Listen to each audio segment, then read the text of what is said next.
xibaar yu wér te wóor ca tàng ba abonnez-vous pour ngeen di mën di jot suñuy vidéo. mbégte ak bànneex la ñuy am yéen ñi nga xam ne yéen ñuy topp ci chaîne bii di Buzz 221 HD ni ñu koy defee saa su ne nekk di leen indil ay xibaar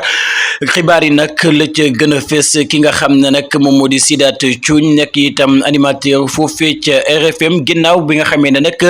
daal dinay génn jël position ginnaaw li nga xam ne nag RFM daal dina koy def ci màggal gi jëmee ko ci ki nga xam ne moom moo di Ousmane Sonko waaye itam ak ki nga xam ne nag moom moo di Bassirou Diomaye Diakhar Faye ginnaaw kàddu yi nga xam ne nag yëkkati woon nañ ko waral ki nga xam ne moom moo di Sidath Thioune def ci ab réaction ginnaaw loolu tam nag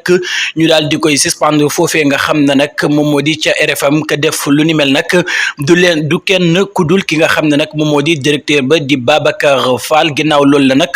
moom ki nga xam ne moom moo di Sidath Thioune daal dinay génn di waxaat ne moom kenn du ko tere défendre projet bi nga xam ne nag moom moo di projet Pastef ndaxte jàpp na ne saa bu ci waxee lu ci jëm rek wax li nga xam ne moom moo di xalaatam ci réew mi groupe boobee di Futurs Médias wala sax ñu ne RFM daf koy daal di suspendre bii mooy ñaareelu yoon boo xam ne nag moom def nañu ko waaye itam nee na moom du tere muy wax li nga xam ne nag moom la daal di gëm mu di projet bi nga xam ne nag Pastef daal dina koy indi ci réewum Sénégal loolee nag dafay continuer di ko daal di wax waaye itam di défendre li nga xam ne nag moom moo di